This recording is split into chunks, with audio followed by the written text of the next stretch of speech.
बहुत सुंदर आज का योग सत्र बहुत सुंदर तरीके से हुआ। और आज की जो चर्चा है वैसे तो सामान्यतः शनिवार का दिन डॉक्टर संतोष चौहान के सत्रों का रहता है। पिछले 6-7 महीने से लगातार उनकी जो है अनुभव को हम सुनते जा रहे हैं। उनके अनुभव के जो प्राप्त जो बिंदु हैं उससे हम लाभ भी ले रहे हैं। और जो अभी हम वाशिम जा कर के वहाँ से हमने सीखने का प्रयास किया और सब लोगों ने जो भी वहाँ पर गए थे उन्होंने सीखा और उसके अनुभव के आधार पर अपने अपने क्षेत्रों में जो भी प्रगति की होगी उस विषय पर भी हम पूर्व में बातचीत करते आए हैं। आज का दिन जो था हमने इस हफ्ते की शुरुआत में इस बात पर भी चर्चा की थी कि हम अपना जो अपेक्षा की गई थी कि हमने क्या किया है, हमने क्या डेटा इकट्ठा किया है, कितना केमिकल हम खेती में डाल रहे हैं, इसका आकलन हम करें और उसके बारे में बताएं। तो हम एक चीज में तो हम अपने अनुभव आधारित जो भी हमारा अगर हमने कुछ किया है, हमारे साथियों ने कुछ डेटा इकट्ठा किया है, उसके बारे में वो जरूर बताएं और अपने अनुभव भी बताएं। तो जिससे कि सदन के सभी सदस्यों के बारे में एक सामूहिक समझ और सोच विकसित हो जाएगी। और जैसा मैं अभी कुछ दिन पहले मैंने बताया भी था कि डॉक्टर चौहान हमारे लिए बहुत बिजी होने वाले हैं। उनका समय भी अब धीरे धीरे अब शायद हमें कम मिले क्योंकि उनका ट्रैवल ज्यादा होगा, उनका एंगेजमेंट ज्यादा होगा, बाकी जगह पे उनकी व्यवस्था होगी, तो आज भी वो व्यस्त हो गए हैं, ऐसा पता लगा हुआ है। तो हमें अब अपनी तैयारी जो हमने करनी है वो स्वयं करनी है, दूसरे के ऊपर निर्भर पूर्णतः नहीं रहना है। और हम शनिवार का जो दिन है उसको हम चर्चा परिचर्चा अनुभव का आदान प्रदान और जब भी डॉक्टर संतोष के का हमें मार्गदर्शन मिलेगा तो उसको भी लाभ लेने का प्रयास करेंगे। तो इस चर्चा पर आज की हमारी केंद्र रहेगा। और मैं ये भी बताना चाहूंगा कि वाशिम से वापस आने के बाद हमने जो अपने केंद्र में फार्म लैब एस्टेब्लिश की, सबसे सस्ती, उसमें से मैंने कल फोटो भी डाली थी, जो ट्राइकोडर्मा की प्लेट है वो हमारी बन गई। और कल हमने उसका ब्रॉथ बना करके जो थे बीकर में उसके ब्रॉथ बना करके उसकी भी छोटी छोटी जो है वो काट के उसमें डाल दी है। अब देखते हैं उसका कैसा प्रभाव रहता है। हमारा ट्राइकोडर्मा बहुत बढ़िया बना, बहुत सुंदर बना। और लेकिन एक गलती ये हो गई कि जब वो बीकर में ब्रॉथ बना तो उसमें जरा मुझे लगता है कि टेम्परेचर ज्यादा हो गया, उसी में ही वो ट्राइकोडर्मा को हमने डाल दिया। लेकिन ऐसे ही करके हम सीखेंगे। और अगर गलती हो जाएगी और उसमें कुछ गड़बड़ी हो गई तो अगली बार सही टेम्परेचर में उसको जब उसको डाला जाएगा ट्राइकोडर्मा को, तो उसका फिर हमें अच्छा उसका कल्चर मिलेगा। और उस कल्चर से फिर मैंने प्लान किया है कि हमें 200 लीटर का ट्राइकोडर्मा बना करके अपने खेतों में वहां पर उपयोग कर लेंगे और कोई आएगा तो उसको हम छोटे से कैन में उसको उपलब्ध भी करा देंगे। तो ये हमारी एक यात्रा, हमारी जो यात्रा थी, मेरी यात्रा, मेरे साथ के सहयोगी, उनकी यात्रा डॉक्टर चौहान से सीखने की, उसमें इस तरह के अनुभव मुझे मिले हैं। और उसका बहुत अच्छा मुझे लगा, बहुत अच्छा लगा जब इसको देखा। और हमारे साथ एक ट्रेनी भी थी, उन ट्रेनी ने मिलकर के ये सब किया और उसका जो है हमें उपलब्धि के रूप में हासिल हुआ है। अब मुझे लगता है कि हमारी लैब अब इस तरह से बिल्कुल तैयार हो गई है, हमारी फार्म लैब, कि हम अन्य साथी जो भी इच्छुक होंगे उनका भी प्रशिक्षण यहाँ पर भी हम कर सकते हैं। उतनी हमारी क्षमता में विकसित हो गई है। और साथ ही हमने अभी एक और ट्रायल किया था, वो था बायोचार बनाने का। तो बायोचार बनाने का जो ट्रायल रहा कि जो भी हमारे वहाँ पर उपलब्ध सामग्री थी, मैंने तुलसी हमारे वहाँ बहुत हो रही थी, उसकी कटिंग बना करके उसका बायोचार बनाया। वो भी बहुत सफलतापूर्वक हमें मिल गया है। और हमारे वहाँ जो वेस्ट निकलता था, आंवले का वेस्ट निकलता था, उसका भी बायोचार बनाया। तो लगभग 30% तो उसको सूखने के बाद वो सूखा। और फिर कुल मिलाकर के 10% जितना मात्रा थी उसका 10% बायोचार के रूप में वो उपलब्ध हो गया है, उसके ऊपर मेरे ट्रायल अभी चल रहे हैं और उसको हम समझने का प्रयास कर रहे हैं कि ये किस अनुपात में, किस तरह से इसका हम उपयोग अपनी खेती में कर सकते हैं। तो ऐसे कुछ अच्छी जो चीज़ें थी, अभी सामने निकल के आई और अब मैं अनुरोध ये भी करूँगा अपने सभी साथियों से कि वो भी अपने अनुभव अपने बताएँ और अपने अनुभव से सदन को। और मैं कल एक और वीडियो देख रहा था जिसमें दादू और शरद जी कहीं पर गए थे नर्मदापुरम में और शायद किसी सभा को भी वो संबोधित कर रहे थे, तो उसके भी अनुभव वो बता सकते हैं। हमारे केंद्र में भी लगातार कुछ दिनों से कोई ना कोई आ रहा है। कल बाएफ वाले आए थे, उनकी प्रशिक्षण हुआ, उनकी एक समझ विकसित हुई है। तो इस तरह से लोग आकर के कुछ ना कुछ सीख करके जा रहे हैं और अपने हम जो भी हम दे सकते हैं उनको देने का प्रयास कर रहे हैं। तो इतना कह के मैं अपनी वाणी को अभी फिलहाल विराम देता हूँ। मैं रंजना जी से अनुरोध करता हूँ कि आगे का सत्र को संचालित करें और जो भी संचालित करें अपने अनुभव को हम जरूर आगे बांटें, जिससे कि हम सब सीखें और एक दूसरे से सीखने की जो प्रक्रिया की शुरुआत हुई है और जिसके लिए ऊपर अभी हमने अभी चर्चा भी हुई थी, मुख्य वक्ता ने भी बताया था कि आपका ग्रुप चाहे छोटा ही क्यों न हो, लेकिन उसमें अगर हम एक दूसरे को सहयोगात्मक रूप से सिखाते हैं, सीखते हैं, तो उतना ही काफी है हमारे कार्यों को आगे बढ़ाने के लिए। तो इतना कह के मैं अपनी वाणी को विराम देता हूँ। आप सबका अभिनंदन, नमस्कार, धन्यवाद।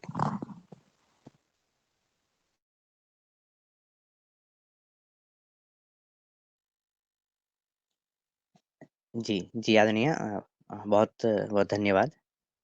और जो आपने अपना अनुभव सुनाया, वो भी अनुसरणीय करने योग्य है, सीखने समझने योग्य है। क्योंकि जो आपने किया है, जो सीख कर के उसको आगे बढ़ाना महत्वपूर्ण है। और जब आप कह रहे हैं कि वहाँ पे इस तरह की विकास हुई हैं, इस तरह से जो जैव रसायनों को आगे बढ़ाया जा रहा है, तो निश्चित ही उससे आसपास के क्षेत्र के लोग भी सीखेंगे, समझेंगे और उनका उपयोग करेंगे। इसी क्रम में मैं आदरणीय सदस्यों से निवेदन करता हूँ कि वो जैविक प्रशिक्षण पर अपने अनुभव जो उन्होंने सीखा होगा, उससे संबंधित अपनी अनुभव साझा करें। और जब आदरणीय पवन सर ने कहा है कि उन्होंने कुछ अपने फ़ोटो से भी जो साझा की हैं कल, उससे भी कुछ लर्निंग्स हैं, उनको बताया है। और मेरे मन में भी है कि मैं पूरी पहुँचूँ और वहाँ से 1 अ, गैलन या 1 बोतल अपने छोटे-छोटे खेत के लिए वहाँ से ले आऊँ। तो ये आने वाले समय की बात रहेगी। और इसी क्रम में आदरणीय अशोक पटेल सर, आपका क्या विचार, क्या अनुभव रहा है? कृपया हम वार्तालाप कर रहे हैं कि हमने जो जैविक प्रयोगशाला संबंधित प्रशिक्षण प्राप्त किया, उसका अगला कदम क्या रहा या आपका अनुभव क्या रहा? इस संबंध में आप अपने विचार रखिएगा। जी ओम, सदन को प्रणाम। जैविक जो प्रयोगशाला रहे, वो जाके हमने सब कुछ देख के आए। अभी हमने हमारा सेटअप तैयार किया है और आदरणीय जी से निवेदन है कि वहां से किसी आदमी को भेज कर हमको सब पूरा सब काम यहाँ सिखाएं। और मैंने बात भी करी है, अब 1 तो 4 रोज में वहां से आएंगे, फिर हम बनाएंगे, क्योंकि अभी बनाना चालू नहीं किया। बना के जब खेत में डालेंगे तब उसका लाभ प्राप्त होगा। अभी तो सिर्फ ऊपर ऊपर से सब चीज देखी है। अब उसको बनाएंगे, बनाने के बाद में खेत में डालेंगे, डालने के बाद में उसका अनुभव हम आपको बताएंगे। जी ओम, नमस्कार। जी, धन्यवाद सर। निश्चित ही जब हम कदम बढ़ाएँगे तो कुछ रिज़ल्ट अवश्य आएँगे, ऐसा आपने कहा है और इस दिशा में आगे आप बढ़ रहे हैं। इस क्रम में अन्य आदरणीय सदस्य जो कि इस प्रशिक्षण के सहभागी रहे हैं, सहयोगी रहे हैं, वो अपना अनुभव सुनाएँ। और जब तक आप अनुभव सुनाते हैं तो मेरे मन में भी ये बात साझा करने की उत्सुकता हो रही है कि मुझे लगता है एक जब हम जैविक उर्वरकों को बनाने की बात करते हैं एक प्रयोगशाला में, और दूसरी बात जब हम खेत में जैविक उर्वरकों को बढ़ाने की बात करते हैं, तब तब मेरे मन में ये विचार आता है, और विचार के साथ अनुभव भी साझा करने का मन है कि वास्तव में हमारा जो खेत है वो तो जीवंत जीवंत प्रयोगशाला है। एक प्रयोगशाला वो जो हम आर्टिफिशियली किसी कमरे में इन चीज़ों को उत्पन्न करते हैं, और दूसरी बात वो कि जो कि जीवंत लाइव फील्ड में हम काम करते हैं। इस वर्ष का इन सर्दियों यानी बरसात की बात की मेरी उपलब्धि ये रही कि हम हमारे पास, क्योंकि यहाँ पे हम हैं, वहाँ पे अ, जो बड़े आस-पास के किसान हैं उन्होंने अपना क्षेत्रों में अपने खेत में गोबर वगैरह डाल दिया था। और फिर हमने उस समय सोचा कि क्यों ना जो किचन वेस्ट है, उसी को आधार मानते हुए उसी की खाद बनाई जाए और उसको अपने किचन गार्डन्स में डाला जाए। जो मेरे पड़ोसी थे तो उन्होंने कुछ दूर से खूब गोबर के बैग्स ले आए वो, और उन्होंने खूब डाला वो।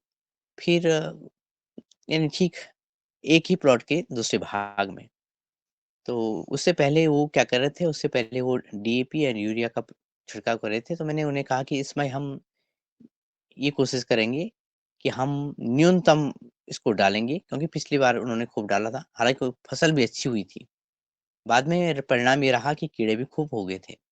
और तो उन्होंने कहा कि तुम पिछली बार उन्होंने देखा कि तुमने ये तो डाला नहीं था, और कीड़ों के प्रकोप से भी उतना नहीं जूझना पड़ा। इस भाई उनका कहना था कि ये गड़बड़ है, किचन का वेस्ट उसकी खाद बनाओ फिर डालो। तो उसमें उन्होंने शर्त लगा दी कि नहीं, इससे उत्पन्न होने वाली जो सब्जियां होंगी उसपे ज़्यादा यानी प्रोडक्शन ज़्यादा नहीं होगा, उत्पादन ज़्यादा नहीं होगा। इस इतने भारी इतने जो किचन का वेस्ट है उसके आधार पर बनने वाली खाद से होगा तो क्या। लेकिन हमने देखा कि रिजल्ट ये रहा कि जो उत्पादन हुआ, जो सब्जियाँ हुई, भरपूर हुई हैं, अच्छी हुई हैं, और जो पौधे जिनसे फूल आए हैं, वो भी दोनों खेतों की तुलना में बेहतर आए हैं। फिर हम मुझे लगा कि जो हम कल्चर बना रहे हैं, खेत का कल्चर, खेत में जीवाणुओं को बनाने वाली बात हो रही है, वो अगर हम रसायनों से बचें, जैव रसायनों को बढ़ाएँ, और साथ में जो गोबर की खाद है या किचन वेस्ट है, इसको उसका सदुपयोग किया जाए। यहाँ तक कि जो पत्तियाँ हैं खेत की, उसको वहीं सड़ाएँ, मल्चिंग का और सदुपयोग करें। तो वास्तव में जो जीवंत हमारी ओपन फार्म हैं, ओपन खेत हैं या किचन गार्डन का ही उदाहरण है, अच्छे रिज़ल्ट सामने आ रहे हैं। तब मैं सोचता हूँ कि जो आदरणीय पवन सर कह रहे हैं अपने रिज़ल्ट में, अगर मैं उन उपयोगों को भी, उन जैव रसायनों का भी उपयोग करूँ, तो ये भरसक ही अच्छा इसका रिजल्ट मिलेगा, उत्पादन हमें अच्छा प्राप्त होगा, हमारी खेत की मिट्टी अच्छी होगी, और एक खेत का एनवायरनमेंट बड़ा अच्छा होने वाला है। आदरणीय शरद वर्मा सर, आपके पास मैं आ रहा हूँ, आपके अनुभवों के लिए। जी,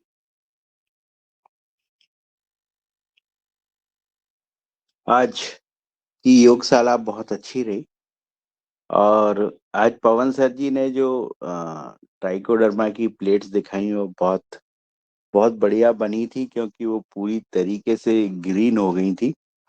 और शायद उन्होंने बताया कि डालने में गलत हुआ, शायद गर्म में उन्होंने 12 घंटे का इंतजार नहीं किया और शायद डाल दिया, इसलिए वो कुछ हुआ, लेकिन वो सीखने से ही आ जाएगा।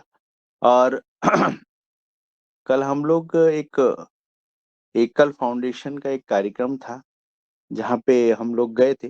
अगर मीना साहब हैं क्या सदन में? जी हाँ। जी जी जी, मीना साहब बताइए ना कल के विषय में थोड़ा सा मैं अब भी डिटेल। आया था। जी जी, सदन को प्रणाम सभी लोगों। कल हम यहाँ से माखन नगर के पास महेंद्रवाड़ी है, वहां पर एकल फाउंडेशन ग्राम उत्थान का कार्यक्रम था। वहां पे वो भी आरएसएस से जुड़ी हुई संस्था है और काफी अच्छा कार्य कर रहे हैं वो लोग वहां पर। वो वहां पर उनका सिलाई सेंटर चलाते हैं वो वहां पे, और बच्चों को कंप्यूटर की शिक्षा देते हैं वो। उनकी कंप्यूटर वैन है जो गांव-गांव जाकर बच्चों को शिक्षा देती है। उस वैन में 18 कंप्यूटर लगे हुए हैं, उनके लैपटॉप, और एक बार में 18 बच्चे कंप्यूटर सीख सकते हैं। 1 महीने की ट्रेनिंग देते हैं वो लोग, और मात्र 600 रुपये शुल्क लेते हैं एक बच्चे से वहां पर। साथ में जब वो प्रमाण पत्र देते हैं वहां से, उनके प्रमाण पत्र द्वारा कई बच्चे सरकारी नौकरियों में भी लगे हैं वहां पर उसके द्वारा। साथ ही वहां पर किसानों को भी वो जैविक खेती के लिए प्रेरित कर रहे हैं अधिकतर। कल हम वहां पर गए थे, वर्मा जी भी साथ में थे और मेहरा जी भी हमारे साथ में थे। तो वहां पर जाकर बहुत अच्छा लगा हमें। बहुत किसान इकट्ठे थे वहां पर, एकत्रित थे वहां पर। साथ में वहां पर बंबई से आए हुए अमेरिका से आए हुए 2 प्रतिनिधि थे। उनके द्वारा उस संस्था को डोनेशन दिया जाता है प्रति वर्ष, जो करोड़ों के रुपए में रहता है। पहले भी मैं गया था एक बार, तो वहाँ उस बार भी वो आए थे, और उस बार ही उन्होंने उस संस्था को 1.5 करोड़ रुपए का दान दिया था। वो डॉलर में रहता है, यहाँ की राशि में वो करोड़ों में रहता है। इस बार भी उन्होंने वहां पर 90 लाख का दान देकर गए हैं कल संस्था को। और सरकार से वो संस्था चलती है, वहां से भी उनको डोनेशन मिलता रहता है। और उनकी गतिविधि पूरे भारत में संचालित है। एकल फाउंडेशन की, एकल फाउंडेशन जो है पूरे भारत में संचालित है। उनके हमारे सुनील अग्रवाल जी जो है हमारे माखन नगर के ही हैं, वो उनके जोनल हेड हैं यहाँ पर मध्य प्रदेश के। उनके द्वारा ये संस्था स्थापित की गई थी यहाँ पर। उनके द्वारा उसमें 5 एकड़ भूमि दान दी गई है मेंदवाड़ी में। उसी में उस संस्था ने अपना भवन बनाया है, उसी में वो अपनी गतिविधि चलाते हैं। और प्राकृतिक खेती पर अधिकतर इस समय उनका जोर किसानों को रासायनिक खेती से निकाल कर प्राकृतिक खेती की तरफ ले जाना, ये उनका मुख्य उद्देश्य है इस समय पर। उसी की गतिविधि में वो लगे हुए हैं, और उसी परिचर्चा के लिए उन्होंने हमें आमंत्रित किया था। वर्मा जी भी का कल उनका संबोधन भी हुआ वहां पर, मैंने भी वहां पर बोला, और मेहरा जी ने भी वहां जैविक खेती पर अच्छी चर्चा की है। और हमारा जो योगाहार जो कार्यक्रम है जो चल रहा है, इस पर भी वहां पर हमने चर्चा की। तो उनको सुनकर भी अच्छा लगा सभी लोगों को, और सभी लोग प्रेरित हुए हमारी बातों से। और आगे भी हम इसी प्रयास करते रहेंगे। वर्मा जी और मैं भी लगे हुए हैं, हम सभी लोग लगे हैं, आप भी लगे हुए हो, कि किसान जैविक खेती की तरफ लौटे। ये कल की वहां पर अच्छी चर्चा हुई, यही गतिविधियां थी कल की। धन्यवाद जी मीना साहब बहुत अच्छा। और कल के कार्यक्रम में बहुत अच्छा लगा कि जी। एक आरएसएस की एक संस्था है, और जी उसमें बाहर के जो हमारे भारतीय जो बाहर जाके रह रहे, सन जी 70 में वो अमेरिका में जाके रह रहे थे। और वहां से वो आकर यहाँ के जो ग्रामीण क्षेत्र में इस संस्था के माध्यम से वो पैसे लगाकर यहाँ जैविक खेती और बच्चों को उठाने के, उसमें उनका स्तर उठे, उसमें वो जी कार्य कर रहे हैं। ये बहुत अच्छी एक योजना है, और पूरे भारतवर्ष में ये लागू है, जो हमें जी कल देखने को मिला। और वहाँ पे काफी सारे बच्चे और काफी सारी महिलाएं आई थी, जिन्होंने वहाँ पे इनका प्रशिक्षण लेकर वहाँ पे प्रमाण पत्र वितरित किए गए। तो काफी महिलाओं में उत्साह दिख रहा था और बच्चे भी काफी उत्साहित थे। तो ऐसा कल का कार्यक्रम था। जी ओम, प्रणाम। रमेश दादू हैं तो उन्हें भी बुला। जी जी, धन्यवाद आदरणीय आदरणीय रमेश चंद्र मेहरा सर, कृपया आप आए और जी ओम, सदन को नमन। कल की जो चर्चा है वो बहुत, मैं आज तो अभी लेट हुआ, पर कल की जो चर्चा है सर वो बहुत महत्वपूर्ण रही।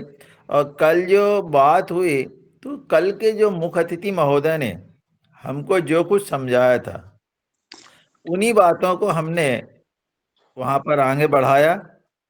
और निश्चित रूप से जैसे उन्होंने कहा था कि जो हमारे अस्पताल है वो डर से ही जो है हमारा शोषण कर रहे हैं, उसी बात को लेकर के मैंने वहाँ जो उपस्थित महिलाएं थी उनको बताया कि किस तरह से जो हमारी मेड़े खत्म हुई है और जो हमारे मित्र कीट है वो खत्म हुए हैं और शत्रु कीट बढ़े हैं। इससे आने वाली पीढ़ी, या तो हम या हमारे आने वाली पीढ़ी जो है उसको नुकसान होगा। उन्होंने तो कहा कैंसर होगा, तो हमने भी कहा कि किसी न किसी को कैंसर हो सकता है, ये हमने उन्हें भय दिखाया। दूसरी बात, मैंने जो उनसे चर्चा की वो प्रश्न उत्तर के माध्यम से की। मैंने कहा आप बताइए, वहाँ किसान भी बैठे थे, महिलाएं भी बैठी थी, कि पहले 2 बखर से 2 बैल से खेती होती थी, आज 65 हार्स पावर के ट्रैक्टर चल रहा है कि नहीं चल रहा है? सबने माना चल रहा है। क्यों चल रहा है? तो प्रश्न आया कि रासायनिक खाद के कारण चल रहा है, जमीन हमारी कठोर हो रही है। हमने कहा कि पहले डिलीवरी जो है गांव में ही हो जाती थी, मुश्किल से 1-2 लोग बाहर जाते थे। आज कितनी डिलीवरी हो रही है? तो लोगों ने कहा कि आज गांव में भी लगभग 50% से ऊपर डिलीवरी शहर की ओर जा रही है, क्योंकि आशा कार्यकर्ता वहाँ पर है, उनके माध्यम से ये चीज़ें जो है आगे बढ़ रही है। और ज़्यादातर सुरक्षित तो हो रही है, पर ज़्यादातर ऑपरेशन से हो रही है, यानी जो नॉर्मल डिलीवरी हो सकती है वो भी ऑपरेशन से हो रही है। इस बात को भी उन्होंने माना। और महिलाओं ने जो पहले काम करती थी उन कामों में कमी आई है, ये भी उन्होंने महसूस किया।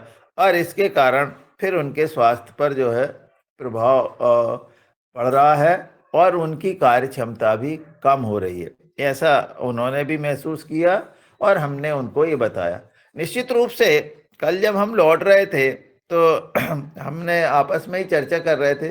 मेरे 3 मित्र जो कुछ मेरे से छोटे, दो में से छोटे थे, एक मेरे बराबर के थे, तीनों जो है वो अभी 2 साल में चले गए।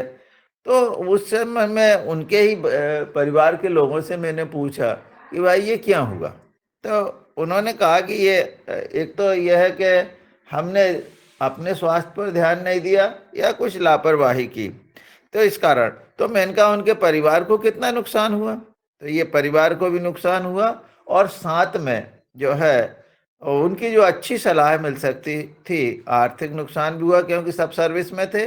और उनकी जो एक परिवार को एक सुरक्षा थी, अच्छे उनके अनुभव से वो लाभ उठा सकते थे, वो भी उनसे वंचित हुए। तो इस तरह से हमने वहाँ पर योगाहार के संबंध में चर्चा की। वहाँ के जो प्रदेश के कोऑर्डिनेटर हैं उनको अपना नंबर दिया, उन्हें मुख्य अतिथि बनाने के लिए उनसे आग्रह किया, वो तैयार हुए। तो इस तरह से हमारे उसी समय आदित्य जी ने अभी जो है फ़ोन करके पूछा कि कैसा क्या है, उन्होंने देखा भी और शायद पवन सर ने उनसे कुछ प्रश्न किए थे, उस पर भी चर्चा हुई। तो इस प्रकार से कल का हमारा दिन बहुत अच्छा रहा। और निश्चित रूप से वहाँ पर जो जैविक की चर्चा हो रही है और लोग जैविक पैदा भी कर रहे हैं। किसानों ने प्रदर्शन के लिए अपने केला लाए थे, फल लाए थे, पपीता थे, लौकी थी, भिन्न भिन्न चीज़ें जो वो पैदा कर रहे हैं, मूंग रखी थी।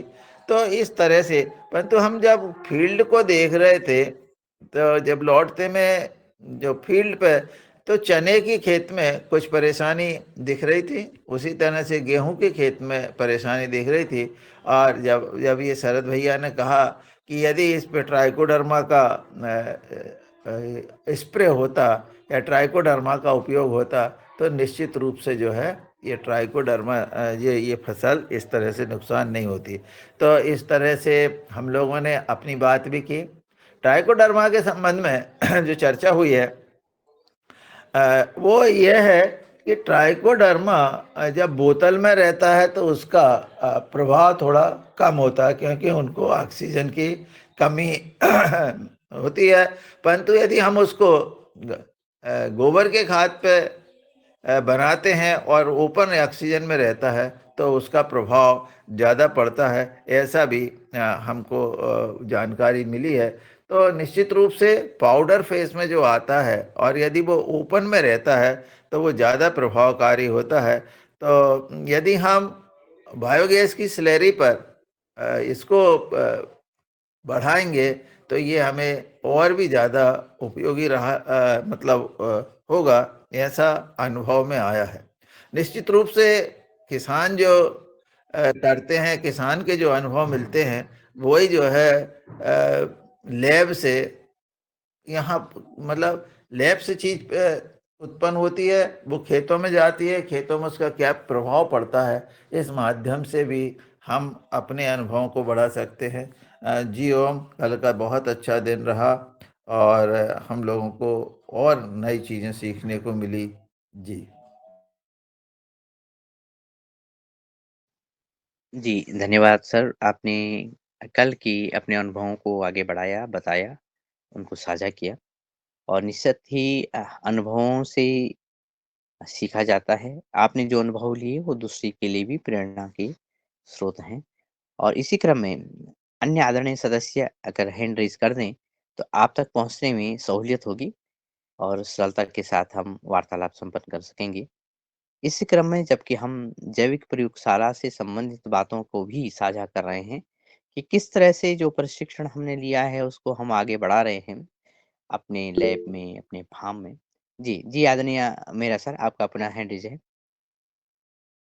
जी ओम सर, जैसा कि ये बात हुई थी कि भाई आपने पिछले हफ्ते क्या किया, तो हम लोगों ने अभी सर वहाँ से अ, जैविक के प्रयोग को बढ़ाने के लिए जो हमारे यहाँ के किसान हैं उनसे हमने चर्चा की, उनसे बात की कि भाई आपका जो चना लगा हुआ है, उनके लगभग 60 एकड़ में चना लगा हुआ है, तो हमने कहा कि आप 40 एकड़ में आपका जो ट्रीटमेंट रसायन का करते हैं वो कर लो, केवल हमें 20 एकड़ ज़मीन दे दो जिसमें हम अपना प्रयोग करेंगे। तो सर हमने उसमें 20 एकड़ उनसे ज़मीन ली और उसमें स्प्रे किया है। तो उसमें हमने प्रति एकड़ 1 लीटर के हिसाब से ट्राइकोडर्मा डाला है, बवेरिया बेसियाना डाला है और मेटाराइजियम और 10 लीटर सुडोमिनास और काला पाउडर और उसका प्रयोग किया है। अब हमने जो है पहले उसकी फ़ोटो खींच के रखी, बाद में हम फ़ोटो खींचेंगे और देखेंगे। अभी चौथा दिन है आज, चौथे दिन में जो है कितना परिवर्तन हुआ है, तो लगभग 1 सप्ताह में हम निश्चित रूप से देख के बता पाएंगे कि किस तरह से जो हुआ है। दूसरा, कल जब हम लौट रहे थे तो हमारे मित्र आदरणीय राकेश गौर जी शायद उपस्थित है या नहीं है, उन्होंने एक फ़ोटो हम लोगों के पास भेजी। वो फ़ोटो थी जो एसआरटी की जो चर्चा मैं जब मुंबई गया था तो वहाँ से करजत गया था। करजत में जो एसआरटी वाले सर हैं वो कल हमारे मुख्य अतिथि भी बन रहे हैं। उनसे मेरी बात हुई है। उन्होंने अपनी ज़मीन में 20 साल से कोई ना तो ट्रैक्टर चलाया है और ना किसी तरह के हल का उपयोग करते हैं। जो ज़मीन है बेड बनाए हुए हैं, उस बेड पर ही एक के बाद एक फसल लेते जाते हैं। तो कल हमारे आदरणीय राकेश गौर जी ने कहा कि मेहरा जी आपने तो केवल बताया था, मैंने उसका अनुभव किया है। तो उन्होंने अभी एक बेड जो बनाया है उस पे तीसरी फसल बोई थी। वो उन्होंने इसलिए बोई कि चलो नुकसान हो जाएगा तो हो जाएगा, पर मैं बो के देखूं। तो तीसरी फसल उन्होंने उसमें तरबूज की ली है, और वो तरबूज बाहर निकल आए हैं और अब कलियां ना फूल रहे हैं। तो उन्होंने अपना अनुभव बताया कि ये देख लो, जो आप कह रहे थे वो हमने करके बता दिया, और ये तीसरी फसल भी बिना किसी बोनी के वो मल्चिंग पे लगी हुई है। तो वो आ रही है सर, और बहुत सुंदर वीडियो उन्होंने भेजा था जिसको मैंने देखा, आदरणीय शरद भैया ने देखा। तो कल उस पर और चर्चा होगी कि एसआरटी वाले कैसे काम कर रहे हैं, क्या कर रहे हैं, और विस्तृत बताएंगे। पर जो हमने अपने इसमें चर्चा की, उसका प्रयोग जो है आदरणीय हमारे राकेश गौड़ जी ने किया, उनको बहुत बहुत धन्यवाद। निश्चित रूप से वो कुछ न जो भी सुनते हैं तो कुछ ना कुछ नया करते ही रहते हैं, और उसका प्रभाव भी उनको दिख रहा। जैसे उन्होंने सबसे पहले ये सोचा कि चलो धान में नुकसान होगा तो होगा, मैं तो यही करूँगा, और वो सफल हो गए। आज वो ये कह रहे हैं कि धान में हमने जीरो, मतलब कोई रसायन नहीं डाल रहे हैं, चना में उनने कोई रसायन नहीं डाला है। तो इस तरह से जो व्यक्ति यहाँ जुड़ रहे हैं, यहाँ से जो कुछ ज्ञान प्राप्त कर रहे हैं, धीरे धीरे कुछ ना कुछ। दूसरी बात, हम लोगों ने साथ साथ में ही परवल लगाए थे। उनके परवल में जो है अच्छी बेल चल गई है, कली आने लगी है। तो निश्चित रूप से अगले महीने तक वो उनका फूल भी जो है फल भी लग जाएंगे। तो ये सब चीज़ें हो रही है सर जी। हो जी, धन्यवाद सर। आप ने अन्य अनुभवों की तरफ संकेत किए हैं और सफलताओं की तरफ भी संकेत किए हैं। वास्तव में हम इस मिट्टी को जितना जीवंत बनाएँगे, वो उतना ही फलदायी होगी। मुझे याद आता है कि एक बार डॉक्टर वीर सिंह जी जो कि इस मंच पर आए थे, पहली बार जब आए थे तो उन्होंने कहा था कि जैविक मिट्टी कैसी हो? उनकी कोई कविता है कि अगर अंगुली को जैविक मिट्टी में डाला जाए तो उसकी भी शाखाएँ निकल आएँ। इतनी शक्ति उस हालाँकि ये कवि के रूप में उन्होंने कहा, भाव के रूप में कहा, लेकिन वास्तव में अगर फसल रूपी अंगुली को अगर ऐसी मिट्टी में डाला जाए, जीवंत मिट्टी में डाला जाए, उसका स्वरूप क्या हो, वो आपने बताया है, जो आने वाले समय में हमें पुनः सुनने को मिलेगा। आपने डॉक्टर आदरणीय राकेश गौड़ जी का नाम लिया। आदरणीय गौड़ जी उपस्थित हैं, उनसे निवेदन है कि कृपया आप आएँ और अपना अनुभव सुनाएँ। ओम जी सदर में मैं थोड़ा सा गाय लगा रहा था, तो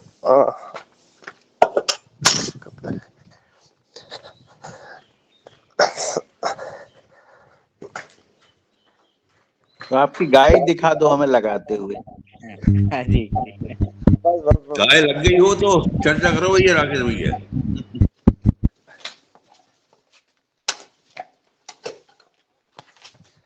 समय दे दीजिए उनको, जी फिर जी, अपन और जी, हो गया निश्चित ही। जी। जी। ओम जी सदर में सभी को मैं कल ऐसे ही खेत में था, तो दादू से चर्चा होती रहती मेरी एक दो दिन में, मतलब फोन पे बातचीत होती रहती है। दादू ने मेरे को कुछ दिन पहले वहाँ, अभी एक महीने के लिए मुंबई गए थे, तो वहाँ से कई पूना के पास कोई जगह बता रहे थे, बोले वहाँ गए थे, तो वहाँ बोले यार मैंने वो देखी, बोले बिना जुताई के बखरने के और जमीन को वैसे वैसे ही अच्छा उत्पादन ले रहे हैं। तो हमने भी ऐसा प्रयोग ऐसा करी। एक पिछले वर्ष हमने मार्च के महीने में आधे एकड़ में आलू निकाला था, तो आधा आलू निकाल के उसमें सब्जियां लगाई थी हमने, तरबूज खरबूज लगाए थे और कुछ मिक्स सब्जियां लगाई थी। तो तरबूज खरबूज निकलने के बाद, तरबूज खरबूज क्या है, थोड़ा जल्दी निकल जाता है, 60-65 दिन में, 70 दिन में खाली हो जाता है खेत। तो वो जो तरबूज खरबूज वाली जगह थी, उसमें हमने सोचा कि अभी खर्च ज़्यादा नहीं करें, इसमें मल्चिंग भी बढ़िया स्वस्थ है, मजबूत है, और मिट्टी में भी ज़्यादा कुछ ऐसे मतलब कड़क नहीं लग रही थी हमको। पूरे बेड थे, पूरे हाथ डाल के देखा, लकड़ी डाल के, तो बहुत बढ़िया बेड थे। तो हमने सोचा इस पर भिंडी लगा देते हैं बरसात के लिए। तो हमने पूरी सफाई करके उस पर दोबारा भिंडी लगा दी थी पिछले वर्ष, मतलब तरबूज के बाद में, जून के आसपास में, जून एंड में। तो वो भिंडी हमारी बहुत बढ़िया चली, मतलब आज तक का अनुभव हमारा रहा सब्जियों में, जब से हम जैविक खेती कर रहे हैं। जैसे अभी बर्मा जी ने पिछली बार भी 1-2 बार पहले कह चुके कि हम भिंडी की खेती करना ही बंद कर दिया, मगर मेरा अनुभव तो ये रहा कि भिंडी की खेती जैविक में सबसे सरल भिंडी की खेती से समझ में आई मेरे को, सबसे सरल भिंडी की खेती जैविक अगर करते हैं तो दूसरी सब्जियों को तुलना में। तो इसमें तो मतलब ये मान के चलो पूरी ठंडी भर मैंने सब्जियां वो भिंडी निकाली, नहीं तो ठंडी में भिंडी आती नहीं, केमिकल में भी नहीं आती, मगर जैविक में भिंडियाँ बहुत बढ़िया आई मेरी। और कुछ मतलब नहीं किया मैंने उसमें कि कोई अलग से कुछ स्प्रे किया हो, कोई उसमें ज्यादा कोई पोषण डाला हो, ऐसा कुछ भी नहीं किया, मगर बढ़िया भिंडी चली। तो वो भिंडियाँ भी अभी मैंने 1-2 पौधे प्रयोग के तौर पे छोड़ दिए उसी मल्चिंग में, कि देखते हैं मतलब इन पौधों में क्या प्रतिक्रिया होती है। तो मैंने अभी भी मतलब वो जो मल्चिंग अभी की सफाई की हमने भिंडी की, मतलब दादू अभी मन था ये था कि अभी सफाई कर दे, मल्चिंग निकाल के पूरा खेत बना दे। फिर दादू से चर्चा हुई कि यार वो वहाँ तो ऐसा हो रहा, तो मैंने कहा चलो अपन एक बार फिर इसको और प्रयोग करते हैं कि ये भिंडी निकाल के अपन इस पर तरबूज खरबूज की बुआई करते हैं। तो ऐसा करके मैंने लगा तो दिया, विश्वास नहीं था कि पता नहीं कैसा क्या होता। बिना बखरी जुताई की मिट्टी कड़क रहती, क्योंकि नीचे से नमी आने के कारण। तो फिर मैंने लगा दिया, दादू से कोई बात नहीं गई। फिर कल जब मेरे को फसल की ग्रोथ समझ में आई और फूल कलियां चालू दिखी उसमें, तो फिर मेरे को लगा कि नहीं अब मेरी सब्जी ये खरबूज और तरबूज की व्यवस्था जम जाएगी, अब हो जाएगा, ऐसा लगा मेरे को कल। फिर मैंने दादा से कल चर्चा की इसमें ना, कह दो अब अपन सक्सेस है इस पद्धति में भी। तो ऐसे करके मैंने ये तीसरी फसल ली है, मतलब पिछले वर्ष इसी मार्च से मतलब जमीन में जुताई की थी और बेड बने थे, तब से अभी तक ये फिर मार्च आने वाला है 15 दिन बाद। तो ये साल भर पूरा हो गया और पूरा बेड बढ़िया स्थिति में है। खाली थोड़ी मल्चिंग भी ऐसा लग रहा है कि बारिश अपनी बारिश और ये धूप की वजह से मल्चिंग थोड़ी बेकार हो जाएगी, बाकी उसमें थोड़ी मेरे को बनाई करनी पड़ेगी, जब निकालेंगे उसको चेंज करेंगे तो एक बहुत ज़्यादा खर्च पड़ेगा। बाकी तो ऐसा लग रहा है कि बहुत बढ़िया बेड में अच्छी भुरभुरापन है और बैक्टीरिया की उपलब्धता अच्छी समझ में आ रही। और इससे ये फायदा समझ में आ रहा है कि हम जहाँ पौधा देते हैं वहीं जीव अमृत या जो भी अपन पोषण देते हैं वहीं ड्रिंचिंग करके उसको पौधे को दे रहा है। बाकी अपनी जमीन में पूरा मतलब लागत भी बच रही, कोई ज़्यादा अपने को वो नहीं करना पड़ रहा, जहाँ पौधा है वहीं ड्रिंचिंग कर रहे हैं अपन और उसको पोषण दे रहे हैं। बस इतनी जगह में अपने को करके और पूरा ज़्यादा पूरे खेतों में भी अपने को ज़्यादा खटपट नहीं करनी पड़ रही। तो ये भी मेरे को फायदा समझ में आया। कुछ अपन मतलब एक एकड़ की खेती इस टाइप से कर सकते हैं जो कि साल भर अच्छे बढ़िया बेड़ बना करके, और घर की सब्जियों के लिए अपन व्यवस्था मतलब बार बार जुताई वगैरह नहीं करना और उसी में कर सकते हैं। ऐसा मेरा एक नया ये प्रयोग समझ में आया, इसकी उपलब्धता मेरे को दिख रही है। जी ओम जी। जी आदरणीय, धन्यवाद। आपने अपना अनुभव सुनाया और आपने आदरणीय रमेश चंद्र मेहरा सर ने जो अनुभव सुनाए, उससे मुझे एक उम्मीद की झलक लगती है कि यहाँ उत्तराखंड के पहाड़ी अंचल में, जहाँ की घर से कई दूर पैदल जाना होता है खेतों में, वहाँ तक पहुँचने के लिए जो बैलों की व्यवस्था होती है या जो सड़ी गली खाद गोबर के उसको ट्रांसफर करने की बात होती है, तो उसमें बड़ी दिक्कत रहती है।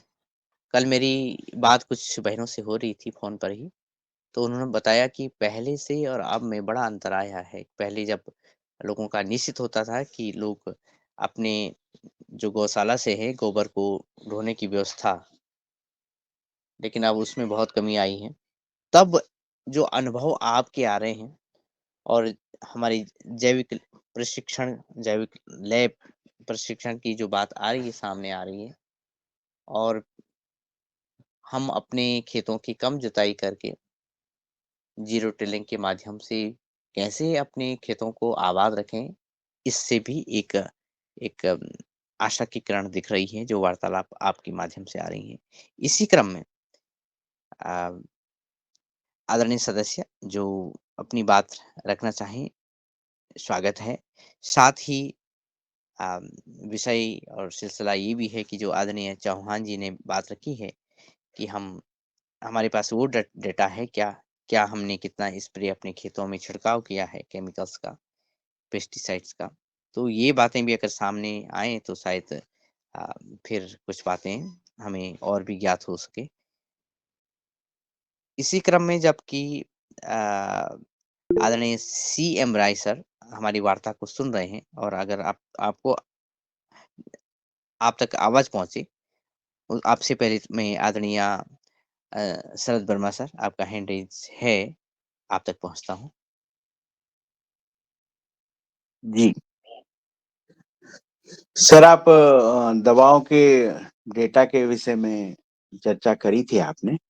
जी, जी। तो इसमें जैसे अब मूंग का समय आने वाला है, तो अधिकतर मूंग में आदमी जो पहले स्प्रे करता है, तो वो सबसे पहले जैसे मूंग उसने सोइंग करी, तो पहले वो सबसे पहले अ, कम से कम मूंग में 3 स्प्रे करता है वो।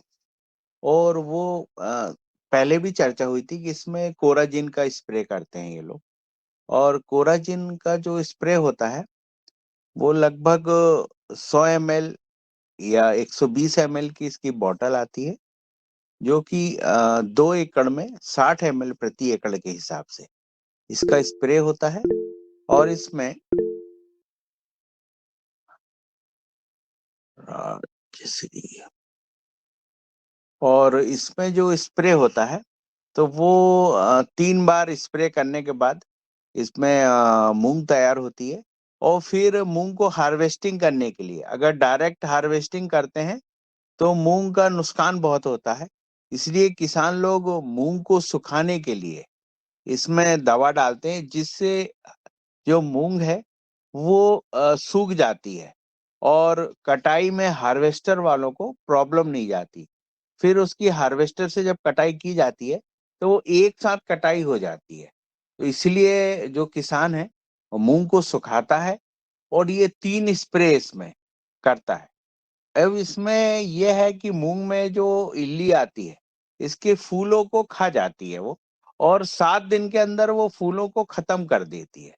तो किसान इससे बचने के लिए कोराजिन का उपयोग करता है और इसके कारण काफ़ी मूँग में जो है नुकसान बच जाता है। इसके कारण वो दवा का जो उपयोग है, वो करता है। तो ये कोराजिन का था। और मूँग का जो था, मूँग की क्रॉप का, अभी एक हैंड-रेज़ और हो रहा है, तो वो उनसे पूछिए सर, दिनेश सर। जी, जी सर आपने बताया कि कोरोजन का छिड़काव क्यों मूँग में किया जा रहा है, कैसे किया जा रहा है और किस हद तक किया जा रहा है। और ये महत्वपूर्ण है समझने के लिए और जब वो विकल्प हमारे सामने और रिजल्ट सामने अगर होंगे कि हम कोरोजन का छिड़काव नहीं कर रहे हैं। आदरणीय राजश्री कुशवाहा जी का हैंड रेज़ था। कृपया राजश्री जी आप आएँ और अपने अनुभवों को बताएँ। ओम, मैं सबको सादर प्रणाम। मैं जो आप लोग बोल रहे हैं ना मूँग में ज़्यादा कीट आता है उसके लिए कोराजिन का इस्तेमाल करते हैं। जो अभी एक ट्रैप कार्ड निकला है येलो, व्हाइट और ब्लू कलर का जो मैंने अपने खेतों में यूज़ किया है मैंने मटर की खेती ली है। उसमें मैंने तीनों कार्ड यूज़ किए थे, व्हाइट, येलो और ब्लू कलर का। मेरे खेत में एक इल्ली नहीं लगा है, ना कोई मैंने फंगिसाइड भी नहीं डाला है। और जो यहाँ ऑर्गेनिक का कुछ यूज किया लेकिन थोड़ा डीएपी डालना पड़ा और यूरिया डालना पड़ा हमको, पर बहुत अच्छा रिजल्ट आया कि उसमें इल्ली भी नहीं लगा है ना भूनगी। अभी मेरा दूसरे खेत मटर का क्रॉप है, उसमें भी मैंने ये यूज किया तो मुझे कोई वो नहीं लगा, एक इल्ली नहीं निकला पूरे खेत में। और यहाँ पर जिस खेत में मतलब वो डाला था रासायनिक, उन खेतों को हम लोग मतलब गाय के लिए मटर उखाड़ के लेके आते हैं, हद से ज्यादा इल्ली मिला उसमें। और जो जिस वाले खेत में हमने यूज किया तो उसमें एक इल्ली नहीं आया। तो अगर आप उसको ट्रैप कार्ड यूज करेंगे एक एक एकड़ में, मतलब उस टाइम में ज्यादा भुनगी रहता है जब उड़द का होता है, तो आप एक एकड़ में दो दो ट्रैप कार्ड यूज करें जिसमें 12-12 का आता है। अगर जितना घना आप करेंगे ना उतना अच्छा रिजल्ट मिलता है उसमें। अगर आप वो करके देखें तो मुझे लगता है बहुत अच्छा रिजल्ट है, मैंने खुद यूज किया तो हम आपको बता रहे हैं। ये ट्रिप कार्ड ऑर्गेनिक कहाँ मिलेगा? अब ऑनलाइन परचेज कर सकते हैं, हमारे यहाँ तो यहीं मिल जाता है जबलपुर में, तो हम वहां से ले आते हैं। आप ऑनलाइन करें, ऑनलाइन भी मिल जाता है आपको व्हाइट और येलो और जो ब्लू कलर का। एक एकड़ में कितना ट्रैप कार्ड लगता है? हमने तो एक ही लगाया था, आप 2 लगाएं क्योंकि अभी गर्मी का सीजन है ना, तो भुनगी बढ़ेगा, तो आप 2 ट्रैप कार्ड लगाए। 24 12 का रहता है, तो आप उसमें लकड़ी में फंसा के और वैसे लगा सकते हैं खेत में। वो ट्रैप कार्ड इल्लियां और भुनगी और मक्खियों को अट्रैक्ट करता है। मेरे खेत में हम आपको दिखाते हैं लाइव के कैसा भुनगी और वो करता है, चिपक जाते हैं उसमें सारे आके।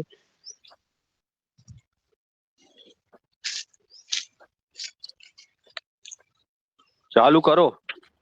जी, खेत में जा रहे हैं अभी, आप दिखा रहे हैं हम आपको। जी, बहुत बढ़िया। आप लाइव दिखा रहे हैं किस तरह से आपने अपने खेतों की रक्षा की है और ट्रैप कार्ड्स के माध्यम से सुरक्षा प्रदान की है अपने खेतों को। तो हम आप तक पहुँच रहे हैं। आप जी।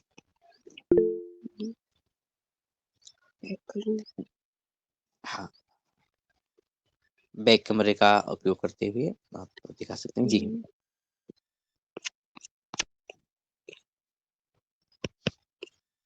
बैक कैमरे को क्लिक कर लें। जी।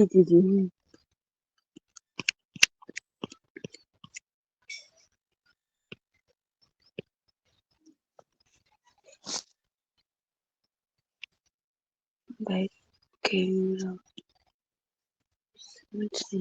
नहीं हो रहा तो कैमरा ही पलट के दिखा दें आप। ये देखिए कितना सारा चिपका है इसमें। ऐसा वो खींच लेता है सारा इल्ली भुनगी को, और अभी भी हमारे खेत में कोई इल्ली और भुनगी का प्रकोप नहीं दिख रहा है। फिर से दिखाएं उसको जरा, फिर से दिखाएं। ये देखिए कितना सारा इल्ली भुनगी को और कीड़ों को, वो जो कीड़े बनाने वाली भुनगी, हर थोड़ा टाइप की नीचे भुनगी हाथ को करें, खींच थोड़ा नीचे हाथ दिखा आप लोग। जी दिख रहा है। और ये बिल्कुल आप दिख जो रहा कह है। रही हैं कि हमने 1 एकड़ में 2 लगाए, इसका मतलब है कि आपने 12 के 24 जगह पर ये लगाए होंगे। हाँ, जी। 24 जगह पर लगा, मतलब जितना आप उसको घना लगाते हैं मतलब इल्ली उतना ज्यादा मतलब कम वो करता है।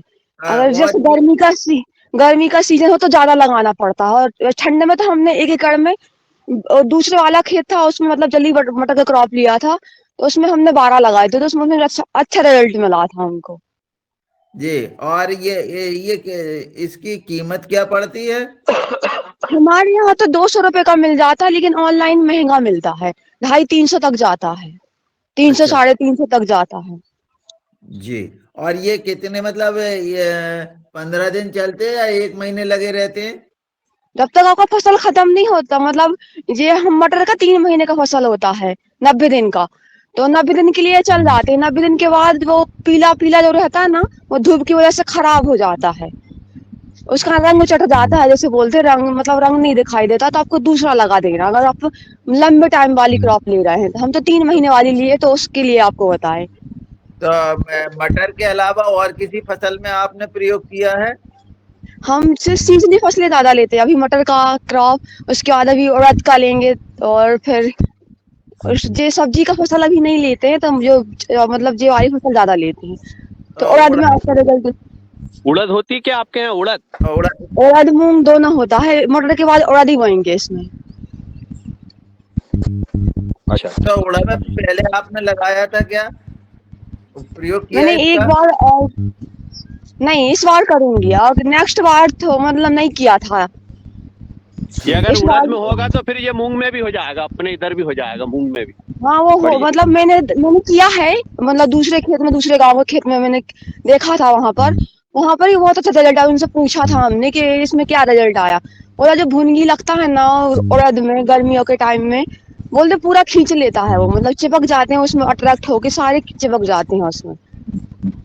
तो बहुत एकड़ में अच्छा ये है। और जो आपने जो पत्ता दिखाया, ये कितने पत्ते लगेंगे?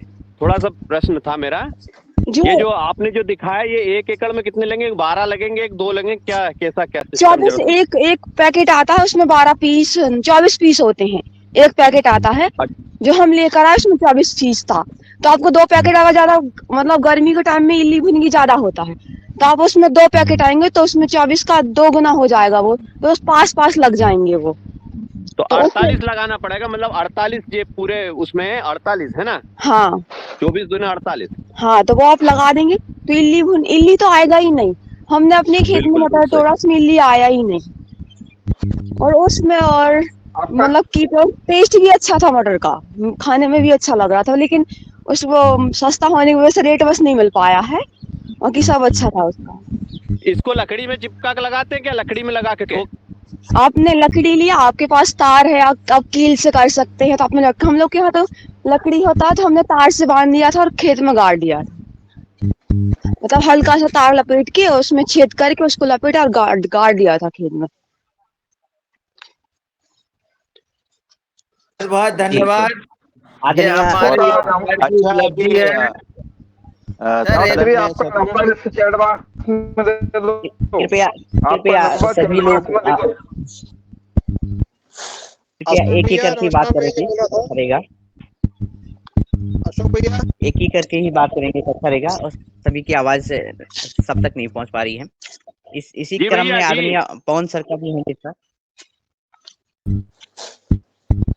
जी धन्यवाद राजश्री जी को, बहुत दिनों बाद आपको देखा भी और आपकी आवाज भी सुनी। आपके अनुभव आधारित ये जो स्टिकी ट्रैप्स हैं जो आपने बताया, इसके लिए मेरी जो कंपनी इसको बनाती है, एक कंपनी के मुखिया से ही बातचीत हुई है, और अभी उनसे मुझे बातचीत ये करनी है कि हमारे योगाहार परिवार के जो भी सदस्य इस तरह से खरीदारी करेंगे, चाहे ऑनलाइन करें चाहे और तरीके से करें, उसके लिए वो स्पेशल डिस्काउंट क्या देंगे। तो क्योंकि हमारे साथ काफ़ी लोग जुड़े अगर हैं, और इस तरह से इन चीज़ों को हम लेते हैं, फेरोमोन ट्रैप लेते हैं, लाइट या स्टिकी ट्रैप्स लेते हैं, तो हमारे लोगों को इसका विशेष फ़ायदा मिले, इसके लिए कुछ व्यवस्था बनाएंगे। और एक दिन अगर हो सके तो उनको बुला करके उसके साथ नेगोशिएट कर लेंगे कि हम इसको अलग अलग जगह से लोग मंगाएं, अलग अलग जगह से लोग उसका इस्तेमाल करें, और ये सस्ते में भी उपलब्ध हो सके। तो ऐसा कुछ बातचीत अभी पहले राउंड मेरी हो गई है, अभी कुछ दिन पहले। अब इसको और स्थायी रूप देते हुए तो मैं किसी को से अनुरोध करूंगा हमारे से कि वो उनके साथ संबंध स्थापित करें, बातचीत करें, और इस चीज में जो भी उनके पास सारे विकल्प, ये स्टिकी ट्रैप दिनेश जी दिखा रहे हैं, बहुत सुंदर है, मैंने भी लगाए थे, मुझे भी बहुत अच्छे इसके परिणाम मिले। इस तरह से मैंने फेरोमोन ट्रैप्स भी लगाए हैं, और उसका भी फायदा जो है अच्छा देखने को मिल रहा है। केवल ये हो जाता है कि कई बार अगर हम लापरवाह हो जाते हैं इस चीज़ों में और उसको हम फिर छोड़ देते हैं, तो फिर उसका भी जो है ना लाभ नहीं मिल पाता है, वो व्यवस्था हमारी पूर्ण नहीं हो पाती है। तो ये बहुत सुंदर दिनेश जी दिखा रहे हैं, अपनी खेती में इन्होंने लगाया है, दिखा रहे हैं। और इस तरह से बाकी भी जो चीज़ें हैं, क्योंकि कुछ चीज़ें पेस्ट स्पेसिफिक भी हैं, जो फेरोमोन ट्रैप्स हैं वो पेस्ट स्पेसिफिक हैं, वो बैगन के लिए ही केवल फेरोमोन ट्रैप है, या दूसरी फसल के लिए है, तो वो चीज़ आने वाले दिनों पर वो बताएंगे। तो मुझे बहुत बढ़िया, राजश्री जी आपको बहुत बहुत अभिनंदन, धन्यवाद। सर एक दिनेश सर, मैं एक ये विजयन जी हैं, अभी नए अतिथि हैं, उनको बुलाना चाहता हूँ। वो थोड़ा मेडिसिन के विषय में बताएंगे कि सब फसलों में कैसे क्या क्या डालते हैं। अगर विजयन जी आ गए हो तो कृपया आवे सदन में। जी नमस्कार सभी बंधुओं को, मैडम को। जी मैं फर्स्ट टाइम इस मीटिंग में जुड़ा हूँ आदरणीय बहुत शरद अच्छा। वर्मा जी के माध्यम से। विजयन जी आपका स्वागत है। आप ये बताएं कि मूंग में किसान क्या क्या केमिकल डालते हैं, और सोयाबीन में, मक्का में, तो एक एक क्रॉप के विषय में आप थोड़ा सा बताएं कि सबसे जी पहले जो मूंग आ रही है तो उसमें कौन कौन सा जो जहर है और जो दवा है वो कैसे उपयोग करते हैं। जी जी जी नमस्कार। जो मध्य प्रदेश में मूंग की जहाँ खेती होती है, अधिकतर हरदा और होशंगाबाद और नरसिंहपुर 3 जिलों में अधिकतर होती है। और यहाँ पे जो मूंग की सोइंग होती है 55 से 60 दिन की होती है, लेकिन अदर डिस्ट्रिक्ट में भी होती है, लेकिन वहाँ पे जो इंसेक्ट है, कीट का अटैक बहुत कम होता है इन 3 जिलों के कंपेयर में। जैसे मैं छिंदवाड़ा की बात करूं तो गर्मी में वहां भी कुछ किसान मूंग की खेती करते हैं, लेकिन वहां एक स्प्रे में ही मूंग कट जाती है। और हरदा होशंगाबाद की बात करें तो यहाँ पे 3 से 4, 4 से 5 होने लगे अब। 60 दिन की फसल में 4 से 5 स्प्रे किसान करने लगे। लेकिन किसान यदि कर रहा है तो वो उनकी मजबूरी भी है, क्योंकि अटैक की तरह स्ट्रांग हो रहा है। तो कौन सी दवा सबसे पहले, कितने सीसी की दवा डालते हैं? दादू थोड़ा नोट कर लीजिएगा आप। तो ये आप बताएं कि ये कौन सी जो दवा है मूंग में, सबसे पहले जब मूंग सोइंग करते हैं तो मूंग एमाबेक्टिन सोइंग से कर शुरू करते हैं। जी जी जी, बिल्कुल बिल्कुल। सबसे पहले तो आजकल ये हो गया है कि जिस किसान ने उसका बीज उपचारित किया है तो उसको 8 दिन तक जो सकिंग पेस्ट है यानी माहू मच्छर है, इसका अटैक थोड़ा सा कम होता है, इसीलिए किसान क्या है उसको बीज उपचारित करता है। बीज उपचारित करने के बाद में 8वें दिन ही, 8वें 9वें दिन जैसी पत्तियां निकल के 2 पत्ती होती है, उसी समय इल्ली का और माहू मच्छर का अटैक तो स्ट्रांग। बीज उपचारित कैसे करते हैं? सबसे पहले बीज उपचारित जो करते हैं वो बीज उपचारित आजकल तो कीटनाशक और फंगिसाइड दोनों एक मिक्स वाला कुछ टेक्निकल आ रहा है, जैसे तो वो टेक्निकल के उसमें विषय में बताइए थोड़ा सा। जी जी जी, उसमें एजॉक्सिस्ट्रोबिन आता है, एक फंगिसाइड होता है और उसके साथ थायोमेथाक्सम आता है जो एक कीटनाशक होता है।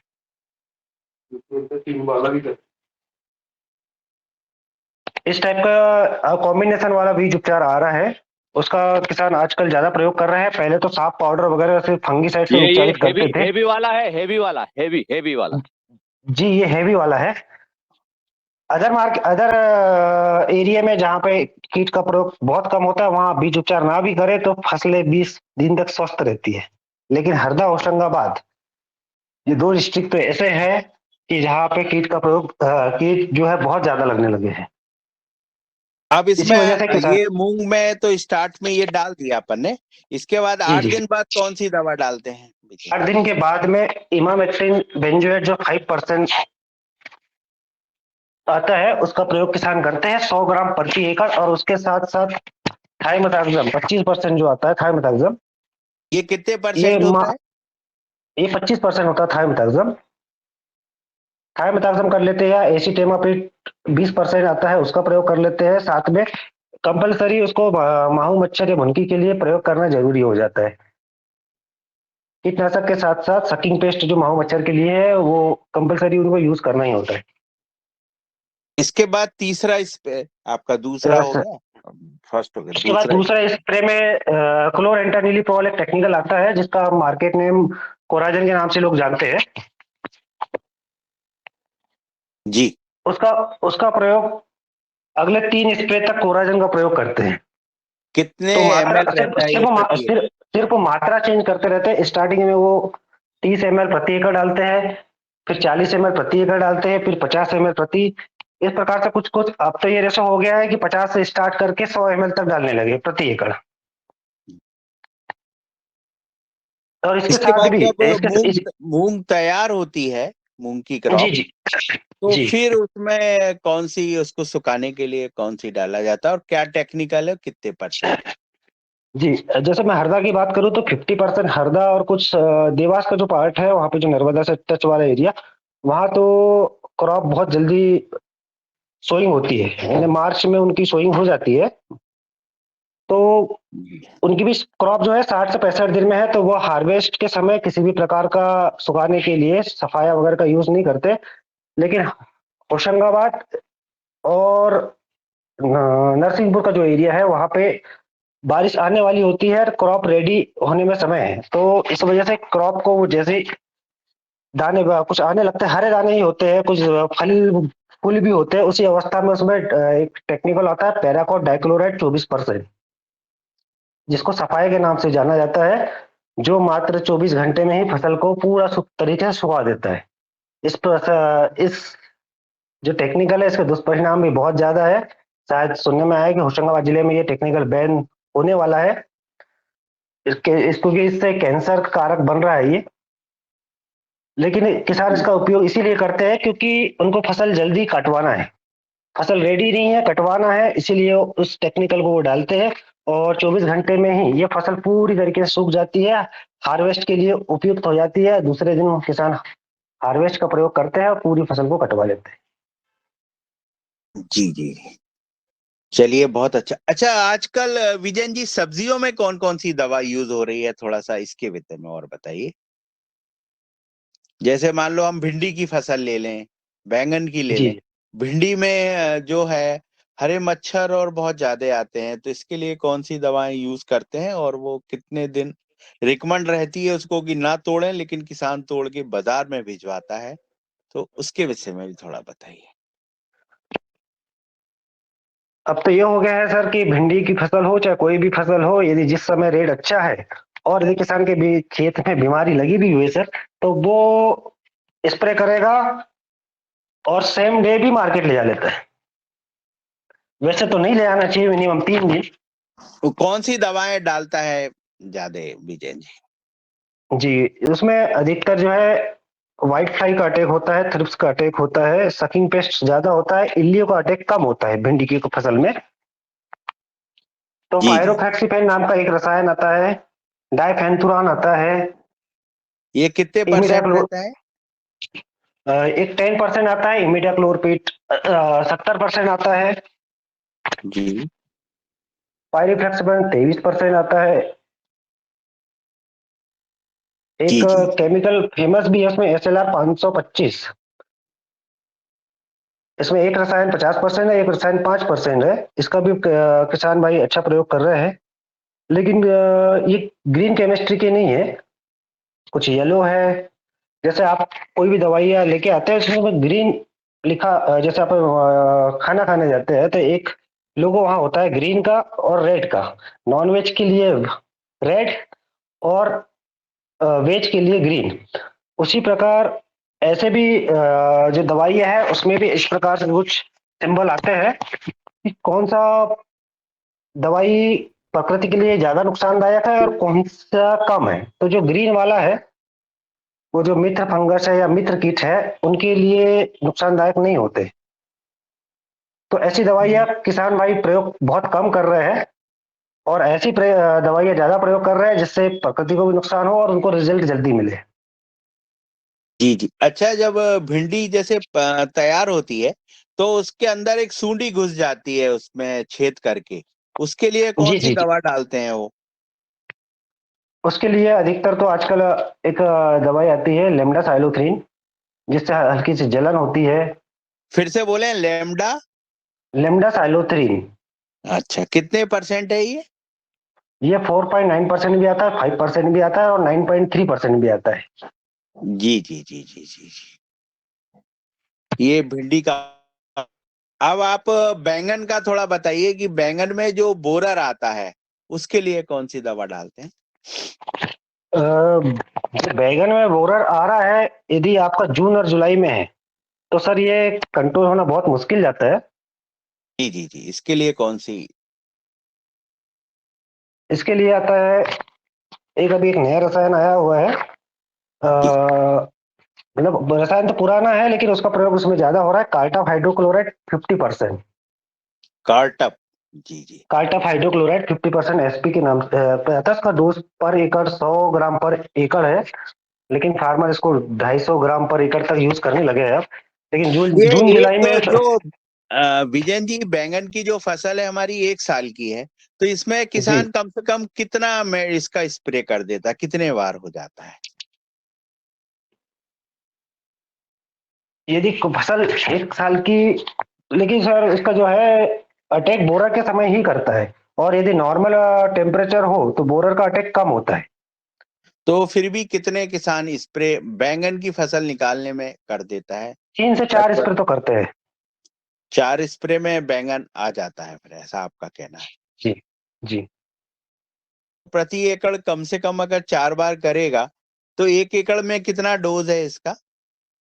1 एकड़ में पर एकड़ अभी तो किसान 100 ग्राम पर एकड़ का रिकमेंड डोज है। मतलब 400 ग्राम, 100 ग्राम के हिसाब से अपन जोड़ लेते हैं तो हाँ 400 ग्राम प्रति एकड़ ये जाता है। सही जी है ना? जी जी। जी। नहीं, पर तो किसान तो इसमें 250 ग्राम कर रहा है तो वो तो 1 किलो गया ना। 1 किलो तक चले जाता है, किसान ज्यादा प्रयोग कर रहा है। जी जी जी जी, और नॉर्मल मौसम में यदि जून जुलाई का मौसम है, ये नॉर्मल है तो 100 ग्राम में भी उनको रिजल्ट मिल जाता है। मिल जाए। लेकिन बैंगन में जब वो स्प्रे करता है तो ये जी बताएं जी। कि स्प्रे करने के बाद तो तुरंत ले जाता है, लेकिन आपके उसमें लिखा रहता है कि 8 दिन नहीं तोड़ना चाहिए, 10 दिन, लेकिन नहीं तोड़ते हैं ऐसा। कोई किसान नहीं छोड़ता उसको। कोई किसान नहीं छोड़ता, क्योंकि बैगन है उसका कलर चेंज हो जाएगा, उसको पकने लगेगा। तो इस वजह से वो भी कुछ क्रॉप ऐसी होती है जिनको सही समय पे मार्केट ले जाना भी जरूरी होता है। जी जी जी, बहुत अच्छा। अच्छा, अब आप बता दें हमारा पत्ता गोभी और गोभी में स्प्रे, फिर टमाटर। पत्ता गोभी में जो जिसमें बोरर लगता है बहुत ज्यादा, उसके लिए कौन सा स्प्रे किया करते हैं? पत्ता गोभी के लिए भी यही टेक्निकल यूज होता है। आज आजकल नए नए टेक्निकल नई नई कंपनियों के और भी आने लगे हैं। थोड़ा सा हमें टेक्निकल और उसमें कितने % हैं उनके विषय में भी बताइए थोड़ा सा। जी जी। भिंडी, जैसे आप पत्ता गोभी की बात करें जी तो पत्ता गोभी में पहले जो केमिकल यूज होते थे, बहुत सारे केमिकल गवर्नमेंट ने बैन कर दिए हैं।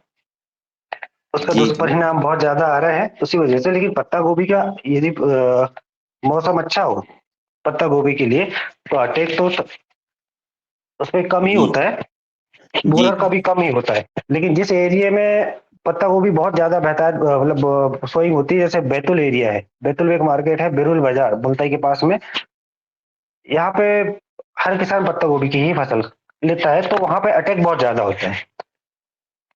जी तो जी उसके लिए जो टेक्निकल यूज होते हैं, सेम इसी प्रकार के टेक्निकल होते हैं। कार्टअप होता है, लेमडा साइलोथ्रीन भी यूज होता है,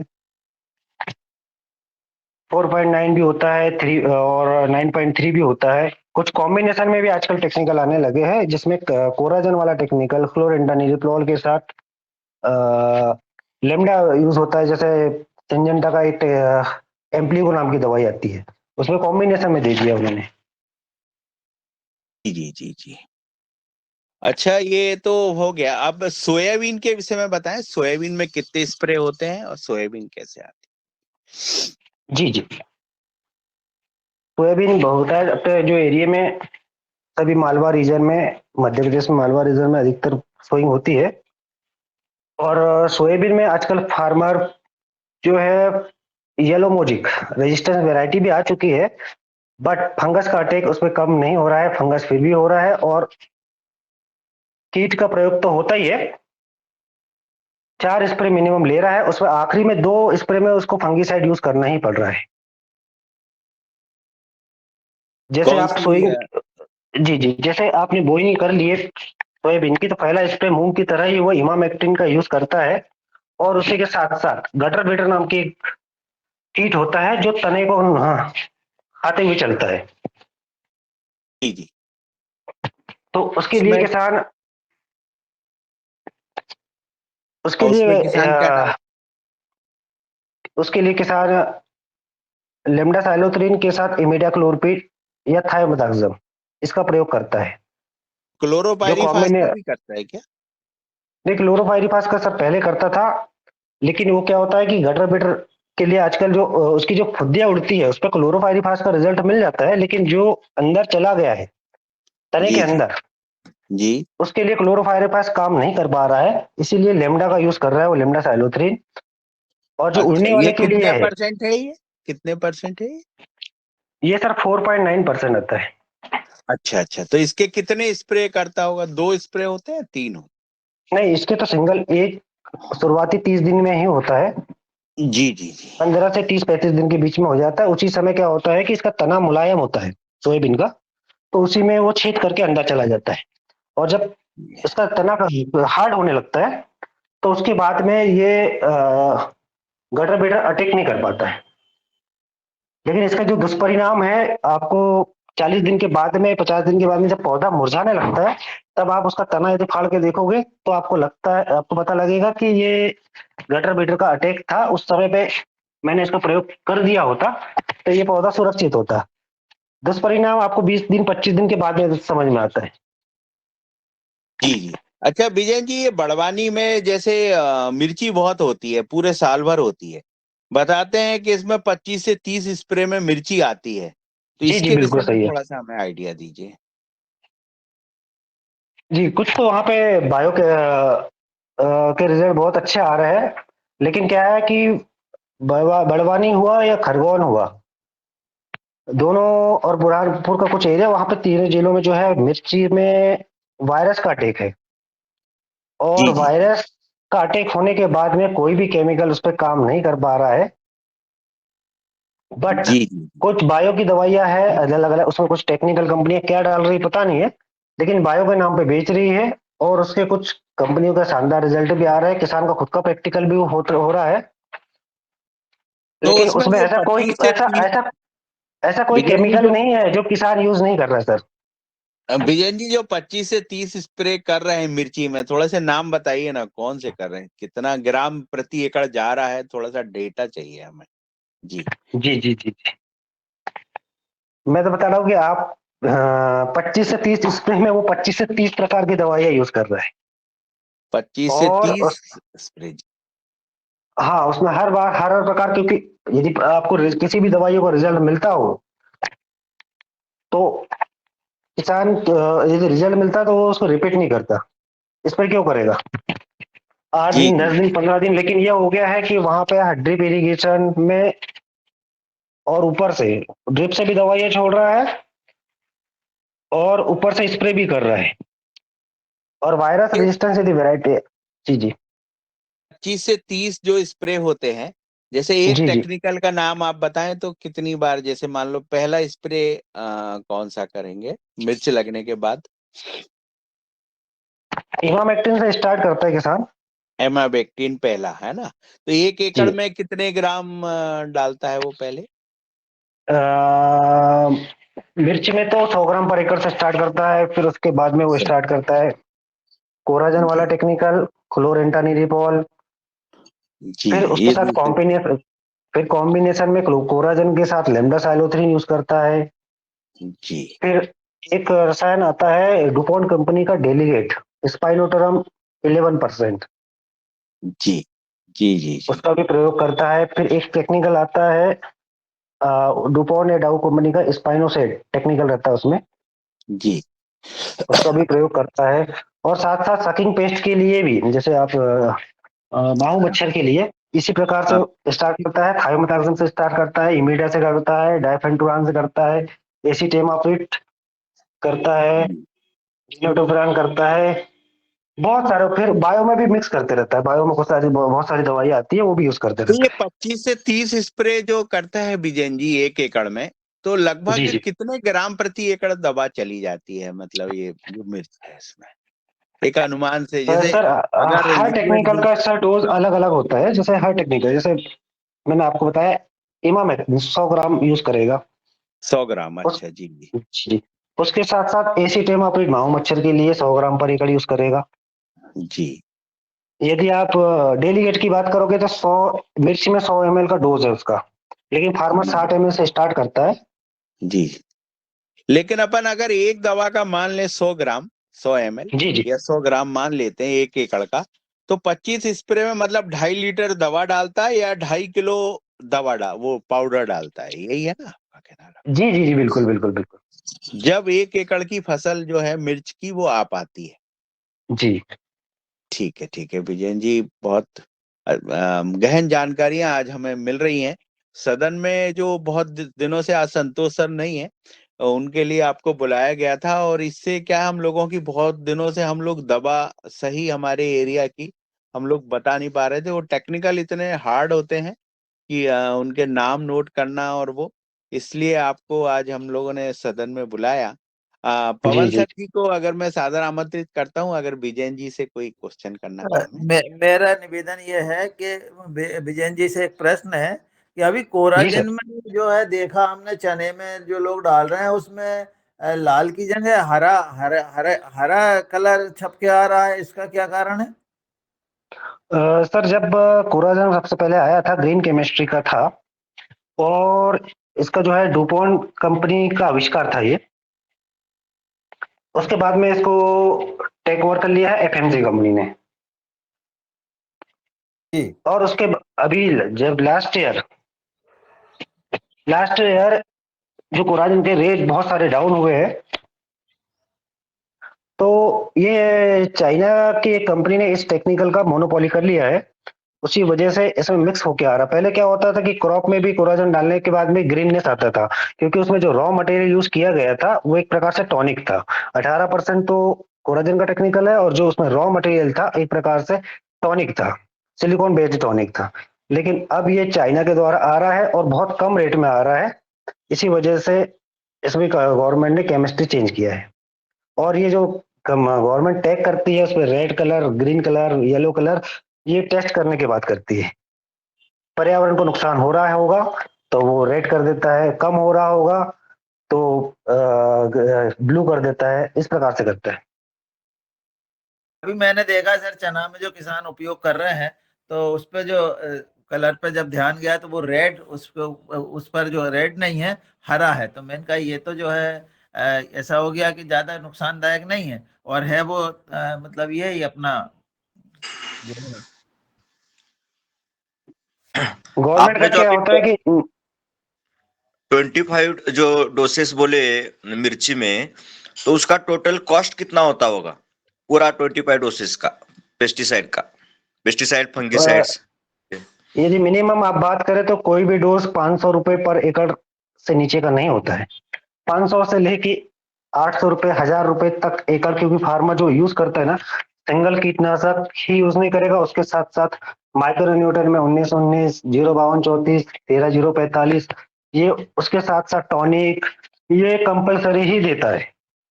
800 माइक्रो रुपए न्यूटन एकड़ मान के रख लें विजयन जी, अपन 800 रुपए एकड़। मैक्सिमम 800 रुपए का। हाँ जी जी। जी जी, बहुत धन्यवाद शरद जी, बहुत सुंदर प्रश्नावली। विजयन जी का बहुत अभिनंदन, बहुत स्वागत।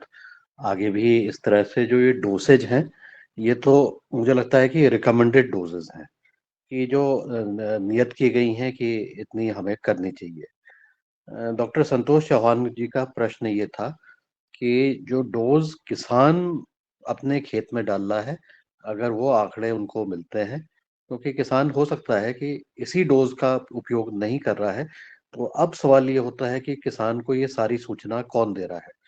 तो जाहिर सी बात है, कॉमन सेंस की बात है कि जो डीलर डिस्ट्रीब्यूटर, जो भी दुकानदार, जब किसान दुकानदार के पास जा रहा है तो वहां पर भी उसको जानकारी मिल रही है कि उसने कहा मेरे पास 2 बीघे में, 1 एकड़ में, जो भी जितना भी एरिया है उसके लिए मुझे करना है, तो मैं क्या करूं। तो उसने कहा ये डाल देना, ये कर देना, ये कर देना, ये टोकरे एक बना करके, एक कॉम्बिनेशन बना करके डीलर डिस्ट्रीब्यूटर दुकानदार उसको दे दे रहा है। तो मेरा अनुरोध ये रहेगा कि आने वाले दिनों में कोई अगर हमारे पास ऐसे डीलर डिस्ट्रीब्यूटर दुकानदार हैं जो कि इस चीज में अपनी डोसेज को बताने के लिए अगर आ सकते हैं इस मंच में, तो हमें बहुत अच्छी तरह से और अच्छी और जानकारी जो कि डिस्ट्रीब्यूटर की तरफ से, मतलब जो दुकानदार है उसकी तरफ से मिल रही है, तो उसका भी हमें लाभ मिल सकता है। एक तो ये बात हुई। दूसरा ये भी समझ में आएगा, जैसे मैं पिछली बार जब नर्मदापुरम आया था तो हमने देखा था, और कि और भुवनेश्वर राय भी यहीं पर ही है, उन्होंने भी अपने अनुभव बताए थे कि जो हमने वहाँ पर गेहूं में उपयोग होने वाले केमिकल्स देखे थे, तो उसमें से एक केमिकल ऐसा था जिसकी आवश्यकता थी ही नहीं, लेकिन फिर भी दुकानदार उसको रिकमेंड कर रहा है क्योंकि उसको मुनाफा कमाना है, और जितना ज्यादा वो बेचेगा उतना ज्यादा उसको मुनाफा मिलेगा। तो ये जो खेल है, जो हम ये केमिस्ट्री का खेल जो है, रसायनों का खेल है और इसकी केमिस्ट्री है, ये मानव निर्मित है केमिस्ट्री। ये इसका ना इसमें इतना ज़्यादा इसका परीक्षण हुए हैं। और अभी मैंने जो एक रिपोर्ट कल ग्रुप में डाली थी कि नॉन टारगेट 850 स्पीशीज पर भी इन केमिकल्स का शोध अभी निकल के आया है। और तो ये तो 850 स्पीशीज तक ही सीमित हैं, जबकि हमारे पास तो असंख्य हैं, असंख्य जीवाणु हैं जिसके बारे में मालूम ही नहीं है। तो इस तरह से हम जब ये सोचते हैं तो मेरा अनुरोध रहेगा कि इस और ये दूसरी महत्वपूर्ण बात ये है कि ये जो भी कंपनीज हैं, जितनी भी बड़ी बड़ी कंपनीज हैं, इनकी जो अपनी अर्थव्यवस्था है वो कई देशों की अर्थव्यवस्था से बड़ी है, और आर्थिक रूप से। तो ये किसी भी चीज को कहीं पर भी सामर्थ्य रखते हैं कि आपकी रिसर्च को, सरकार के नियम को, उनके कानून को और उनकी रिकमेंडेशन को प्रभावित कर सकते हैं, करते आ रहे हैं, इसमें कोई शक ही नहीं है।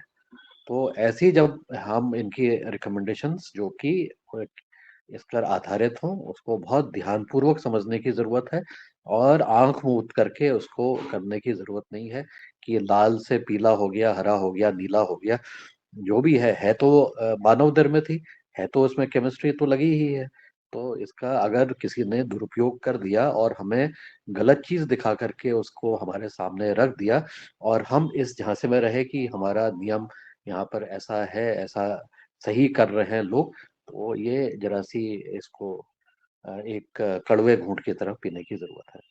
तो मेरी तो यही सोच है और मेरे बहुत सारे दोस्त इन कंपनीज में मेरे साथ जो पढ़े हुए हैं वो इन कंपनीज के शीर्षतम स्तर पर पहुंचे हैं। तो ऐसी उनकी जो व्यवस्थाएं होती हैं वो सब चीज़ों को उस तरह से करते हैं। तो इस चीज़ को हमें बहुत ध्यानपूर्वक समझने की ज़रूरत है, विशेषकर जब हम जैविक खेती और प्राकृतिक खेती की बातचीत कर रहे हैं और केवल अर्थ को ही सब चीज नहीं मानते हुए बाकी प्रकृति को भी अपना हिस्सा अगर हम माने तो तब जाकर के हम शायद शांतिपूर्वक रह पाएंगे। नहीं तो उसका जो परसों बातचीत हमारे मुख्य वक्ता बता रहे थे कि गाय को अगर हमने किया तो ऐसा होगा और इसको ऐसा किया तो ऐसा होगा, लेकिन ये चीज तो बाकी प्राणियों के लिए भी लागू है। ये सभी प्राणियों के लिए लागू है जिसको कि हम प्रभावित करते हैं। तो ये कुछ विचार है, इस पर सदन विचार करके आगे की कार्रवाई में आने वाले दिनों पर इस पर और गंभीरता पूर्वक बातचीत कर सकते हैं। यही, धन्यवाद, नमस्कार। जी, धन्यवाद सर। ये आज की चर्चा कई मायनों में अलग टेस्ट वाली रही है, महत्वपूर्ण रही है। जहाँ हमने देखा कि किसान बंधु अलग-अलग प्रयोग कर रहे हैं, जैविक प्रयोगशाला के प्रयोग कर रहे हैं, वहीं हमें ये नॉलेज भी मिला, ये ज्ञान भी मिला कि जो बहुत सारे केमिकल्स हैं, बहुत सारे पेस्टिसाइड हैं और बहुत सारी खेती में उपयोग में लाई जाने वाली जहर हैं, वो भी अपना रंग दिखा रहे हैं और उनके बारे में ज़्यादा जागरूक होने की आवश्यकता हमें है। और आज श्री विजेंद्र जी ने बात रखी, वो बहुत ही महत्वपूर्ण है और आने वाले समय में भी उनसे ये निवेदन है कि वो इस कक्षा से बने रहेंगे तो हमें थोड़ा ये जानने में अ, सहूलियत होगी। जी, आदरणीय विजेंद्र सर आपका हैंड रेज़ था। जी, जी, जब भी आप मुझे मौका मिलेगा, मैं सर बिल्कुल आपके साथ जुड़ूँगा। जी, जी, आदरणीय बहुत-बहुत धन्यवाद और हम आने वाले क्रम में ये भी जानेंगे कि किस तरह से अलग-अलग कंपनीज़ एक ही अपने एक ही उत्पाद को अलग-अलग नामों से, अलग-अलग ब्रांड से और यहाँ तक कि 6 महीने में भी चेंज कर लेती हैं। ये प्रत्यक्षदर्शी आप लोगों में से कई लोग होंगे। इसी क्रम में जो वार्ता रही है, वो बहुत ही महत्वपूर्ण होने वाली है और आज की वार्तालाप बड़ी महत्वपूर्ण रही है। मैं आदरणीय रमेश चंद्र मेहरा सर से निवेदन करता हूँ कि आज की दोनों सत्रों को आप किस दृष्टि से देखते हैं? साथ में सभी का धन्यवाद भी करिएगा, ऐसा निवेदन आदरणीय से। जी ओम, सदन को नमन। सर, आज की जो चर्चा है बहुत अच्छी रही। पहले हमने जैविक पर जो काम हो रहा है, जैविक पे जो चीजें हो रही उस पे उसके संबंध में चर्चा की और जैसे आज पहली बार हमारे जो बहन जी है उन्होंने हमको बताया कि नीले पीले कॉर्ड लगा करके किस तरह से उन्होंने अपनी मटर की फसल को बचाए। आदरणीय हमारे राकेश गौर जी ने बताया कि बिना जुताई के वो तीसरी फसल ले रहे हैं। इसी तरह से कल के जो कार्यक्रम हुआ उस पे हम लोगों ने देखा कि वहाँ पर भी जैविक के द्वारा कीट नियंत्रण कर रहे हैं और तो ये चर्चा हुई और बाद में जो सबसे महत्वपूर्ण जो रसायन पे जो चर्चा हुई है ये भी बहुत महत्वपूर्ण है। आज चूंकि हमारे संतोष सर है नहीं, वो बायो पे काम कर रहे हैं, हम लोग भी बायो पे काम कर रहे हैं, पर अभी हम शैशव अवस्था में हैं और कुछ कुछ प्रयोग यहाँ पर शुरू हुए हैं। जब हम बायो और केमिकल दोनों के जो विशेषज्ञ है इनकी आपस में चर्चा कराएंगे तो वो उनका मानना है कि कितना परसेंट जा रहा, तो जैसे अभी अपन ने देखा है कि 100 से बढ़ के 1 किलो मतलब 100 ml से बढ़ के किसान 250 पे पहुंच गया और 250 का हो गया 1 किलो। तो इस तरह से जो मात्रा बढ़ रही है उस मात्रा का फिर मानव शरीर पर क्या प्रभाव पड़ेगा, इसको समझने के लिए निश्चित रूप से इन मात्राओं के की सही जानकारी किसान से मिलेगी। तो हमें किसान के पास भी जाना ही पड़ेगा। ये तो इन्होंने अपनी रिकमेंड बता दी, पर किसान से जब जब पता लगेगा कि वो क्या कर रहा है, तो हम चूंकि हमारा नर्मदापुरम का जो बेल्ट है वो मूंग धान और गेहूं पर ज्यादा है। कुछ क्षेत्र है जो सब्जियों पर काम कर रहा है, उस तरफ हमारा संपर्क ज्यादा है नहीं। पर ये गेहूं धान और मूंग वाले पे तो निश्चित किसानों से जानकारी लेकर के और इसे हमें परिपक्व करना पड़ेगा। और आज की चर्चा बहुत अच्छी रही है। सोमवार को हमारे आदरणीय वीरेंद्र जी से निवेदन है कि सोमवार को यदि वो हमारी कक्षा में उपस्थित होते हैं तो सोमवार को डॉक्टर चौहान सर भी मुख्य अतिथि के रूप में यहाँ पर होंगे, वो वक्ता के रूप में होंगे। तो आपस में आपकी भी जानकारी उनको मिल जाएगी। और हम लोग भी, हमारे जो सदन के लोग हैं, इनसे निवेदन है कि ये आज कल 2 दिन में किसानों से कम एक एक दो किसानों से ही चर्चा कर लें तो बहुत उपयोगी रहेगा। जैसे हमारे आदरणीय गणेश गौड़ जी भी दिख रहे हैं, ये स्वयं भी किसान है और अपने आसपास के किसानों के से बात कर लें तो हम अपनी बात भी उनको बता सकते हैं। जैसे कि मैंने अभी जब गांव पे गया तो किसान से बात की, मैंने फोटो भी डाली है कि उन्होंने कौन कौन सी दवाइयों का उपयोग किया है। अपने उनको भी संतोष सर को भी बताया, डाली थी। और अपने एक ग्रुप हमारा जो वसुंधरा उसमें भी डाली थी कि भाई इन दवाइयों का उपयोग हो रहा। और वहीं से मुझे पता लगा कि ये जो जो कोरोजन जो लाल थी वो अब सफेद में बदल गई। यानी जैसे हम खतरनाक मान रहे, सरकार वो कह रहे हैं कि वो तो मानव उपयोग हो, क्योंकि उस पर उन्होंने हरा लेबल लगा दिया। दूसरी तरफ हमारे सर कह रहे हैं कि वो कैंसर कारक है। तो ये जो अब ये भ्रम जो पैदा हो रहा है अब जो, और दूसरी बात पवन सर ने जो कही वो सबसे बड़ी महत्वपूर्ण बात है कि जो बहुराष्ट्रीय कंपनियां हैं वो किसी को भी प्रभावित कर सकती है। तो हमारा निवेदन ये है कि जो राजश्री बहन जी ने जो प्रयोग किए हैं, आदरणीय हमारे राकेश गौर जी जो प्रयोग कर रहे हैं, और जो आदरणीय संतोष सर जी जो हमें बता रहे हैं, इन प्रयोगों को अपने खेत में करके हमें स्वयं अनुभव लेना चाहिए और इनकी बातों में नहीं आना चाहिए। ऐसा ही मैं मानता हूं कि आज का हमारा जो है एक उपसंहार है कि भाई यही चीजें निकल करके आ रही है कि किसानों को स्वयं अनुभव करना चाहिए। आज उपस्थित सभी महानुभावों का हृदय से आभार। आप लोग इसी तरह से इसमें सक्रियता बनाए रखें, हमारा ग्रुप जो है जीवंत बना रहे। जी ओम। सभी को सादर नमन।